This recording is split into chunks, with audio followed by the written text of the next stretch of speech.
ஜனநாயக ரீதியாக ஒன்று இலங்கை சுதந்திரம் அடைய போகிறது அல்லது வெளியேற போகிறார்கள் என்கிற நிலைமை ஏற்பட்டது. அப்பொழுது அந்த சந்தர்ப்பத்தை சுய நிர்ணய உரிமையின் அடிப்படையிலே பிரயோகிக்கிற வாய்ப்பை நாங்கள் தவறவில்லை.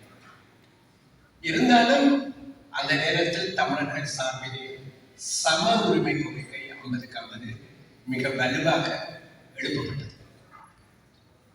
அதற்கு பிறகு 72ஆம் ஆண்டிலே டொமினியன் அல்லது பிரிட்டிஷ் ஆதிக்கத்திற்கு ஏதோ ஒரு விதத்திலே அரசியலமைப்பு ரீதியாக மிக மெலிதாகவாவது கட்டுப்பட்டு இருந்த அந்த அரசியல் அந்தஸ்தை தூக்கி எறிந்து ஒரு குடியரசாக இலங்கை மாற வேண்டும் என்கிற முயற்சிகளில் 72 அன்றைய ஸ்ரீமாவோ அரசு எடுக்கப்பட்டது.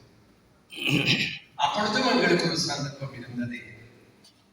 நாங்கள் சுயநிர்ணய உரிமையின் அடிப்படையிலே எங்களுக்கென ஒரு சுதந்திர அரசினை அமைக்க விரும்புகிறோம் என்கிற கோரிக்கையை வலுவாக எடுப்பது.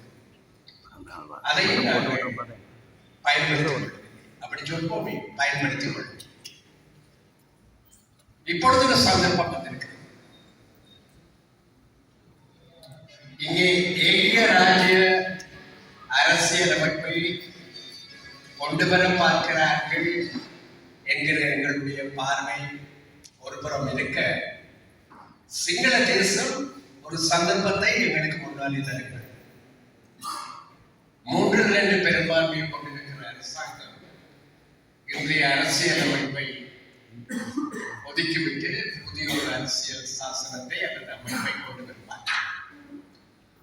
இந்த சந்தர்ப்பத்தை நாங்கள் எப்படி பயன்படுத்த போகிறோம் என்று பார்ப்பது ஒரு ஆக்கப்பூர்வமான அணுகுமுறையாகவும் இந்த சந்தர்ப்பத்திலே இருக்க முடியும் என்று நான் நம்புகிறது. நாங்கள் எதை கோருவோம்? இந்த நாட்டிலே அடக்கி ஒடுக்கப்பட்டு வந்திருக்கிற நாங்கள் இத்தனை துன்ப துயரங்களை எல்லாம் சந்தித்து வந்திருக்கிற நாங்கள் எதை கோருவோம்? அதை எங்களாலே ஒரு 4 வரிகளிலே தெளிவாக சொல்ல முடியாதா? எங்களுக்கு என்ன வேண்டும்? எங்களுக்கு ஒரு அரசு வேண்டும். எங்களை நாங்களே எங்களுடைய தாயகத்திலே ஆடுகிற ஒரு அரசு வேண்டும். அதற்கான உரிமை எங்களுக்கு இருக்கிறது. சுய சர்வதேச ரீதியாக international covenant on civil and political rights என்று 1948 கொண்டு வரப்பட்ட சர்வதேச சமவாயத்திற்கு எங்களுக்கு அது உரிமை. அதை யாரும் மறுக்க முடியும். அந்த உரிமையை இந்த சந்தர்ப்பத்திலே நாங்கள் எப்படி வருகிறோம்? அறிவுபூர்வமாக சிந்தித்தால் சிங்கள தேசம் இந்த இலங்கை தீவு எதிர்காலத்தில் ஒன்றாக இருக்க வேண்டும் என்று விரும்பினார். அல்லது இலங்கை தீவிலே பிரச்சனைகள் இருக்கக்கூடாது. இன ரீதியாக நீண்ட நெடுங்காலமான ஒரு யுத்தத்திற்கு வெளிவந்த பிரச்சனை தீர்க்கப்பட வேண்டும் என்று விரும்பினார். அதை சிங்கள தேசம் பயன்படுத்தினார்.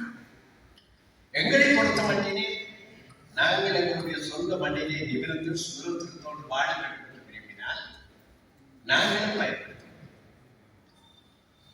நாங்கள் திட்டவட்டமாக இந்த சந்தர்ப்பத்திலே நமக்குடைய சுய நிர்ணய உரிமையின் அடிப்படையில்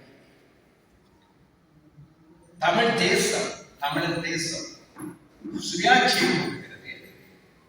அந்த சுயாட்சி கோரிக்கையை அதை இப்பொழுது சிங்கள தேசத்துக்கு சொல்கிறது. உலகமெங்கும் பல்வேறு இனங்கள் வாழ்கின்ற நாடுகளிலே பல நாடுகள், எல்லா நாடுகளுக்கும் சொல்ல முடியாது, ஆக குறைந்தது சில நாடுகளிலாவது வெற்றிகரமாக நடைமுறைப்படுத்தப்படுகிற இணைப்பாட்சி அல்லது சமஷ்டி ஆட்சி என்பதன் அடிப்படையிலே ஒரு பூரண பொறுப்பு வாய்ந்த சுயாட்சி அரசினை இந்த இலங்கை தீவிலே சுய நிர்ணய உரிமையின் அடிப்படையில் தமிழர் தேசம் தோன்றி நிற்கிறது என்கிற அந்த கோரிக்கையை ஒரே குரலிலே தமிழர் தேசம் சொல்லும். அங்கும் இங்குமாக ஒரு சிலர் தவறி போகலாம். ஆனால் மிக பெரும்பாலும் அபரிமிதம் தமிழர் தேசம் சொல்ல முடியுமா? அப்படி சொன்ன அதுக்கு சிங்கள தேசம் பதிலளிக்க வேண்டியது. இந்த கோரிக்கையின் உள்ளம்சங்களை உள்ளடக்கங்களை பற்றி எல்லாம் பேசுவதற்கு முன்னர் இதற்கு சிங்கள தேசம் பதிலளிக்க வேண்டும். சிங்கள தேசத்தின் தலைமை பொறுப்பை ஏற்றுக்கொண்டிருக்கிற இன்றைய ஜனாதிபதியும் அவருடைய அரசாங்கமும் பதிலளிக்க வேண்டும். 3 பெரும்பான்மை அவர்கள் பேச தயாரிப்பால் நாங்கள் பேசுகிறோம். அவர்கள் பேச தயாரில்லை. இனப்பிரச்சனைக்கு இலங்கை தீவுக்குள்ளே ஒரு நீதியான நிரந்தரமான தீர்வினை அரசியல் வழியிலே சமாதான வழியிலே கொண்டு வருவதற்கு கிடைத்திருக்கிற இந்த சந்தர்ப்பத்தை பயன்படுத்த அவர்கள் விரும்பவில்லை. அவர்கள் யாரும் வற்புறுத்த முடியாது. அந்த சந்தர்ப்பம் அவர்களை கடந்து போகும். அதுக்கு பிறகு நாங்கள் மற்ற விஷயங்களை பேசலாம். பொது வாக்கெடுப்பு அப்படி அது எங்கே போய் சேர வேண்டுமோ அங்கே போய் சேரத்தக்கதாக நாங்கள் எல்லோரும் விசுவாசமாக வரும் சொல்லலை உணர்ச்சி பூர்வமாக அறிவுபூர்வமாக தொடர்ச்சியாக செயல்பட முடியுமா? அது எங்கே போய் சேர வேண்டுமோ அதை எங்கே கொண்டு போய் சேர்ப்பதற்கு நாங்கள் நம்பிக்கையோடு செய்யலாம். எல்லாவற்றிலும் முதல் 2, 3 என்று சில படிநிலைகள். இப்பொழுது எங்களுடைய இந்த நீண்ட நெடிய அரசியல் பிரச்சனையை பொறுத்த மட்டிலே நாங்கள் ஒரு படிநிலைக்கு வந்திருக்கிறோம். இந்த சந்தர்ப்பத்தை தமிழர் தேசம் பயன்படுத்த வேண்டும். இந்த சந்தர்ப்பத்தை சிங்கள தேசத்திற்கு இறுதியாகவும் உறுதியாகவும் தமிழர் தேசம் முன்வைக்க வேண்டும்.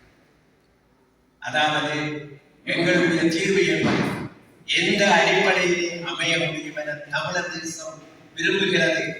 ஒரு ஒன்றுபட்ட நாட்டுக்குள்ளே அந்த தீர்வை கொண்டு வருவதானால் அது எப்படி அமைய வேண்டும் என்று தமிழர் தேசம் கோருகிறது என்பதை மிக சுருக்கமாக திட்ட தெளிவாக நாங்கள் சொல்லியா அதற்கு பாசிட்டிவான வருமாக இருந்தால் மிகுதியை நாங்கள் பேச மற்ற விஷயங்கள் அந்த திட்டம் இந்த திட்டம் எத்தனையோ திட்டங்களை பற்றி எல்லாம் பேசணும். முதலிலே அவர்கள் பந்தை நாங்கள் அவர்களை நோக்கி எறியும். பந்து திரும்பி வருவாங்க நாங்கள் ஆட விளையாட இல்லையே நாங்கள் ஏனைய வழிகளை சிந்திக்க வேண்டும். அதற்கான உரிமை எங்களுக்கு இருக்கிறது. அதற்கான துணிவு எங்களுக்கு இருக்கிறது. அதற்கான வலிமை எங்களுக்கு இருக்கிறது. எங்களுக்கு தேசமும் அதற்கு நிச்சயம் தயாராக. நன்றி.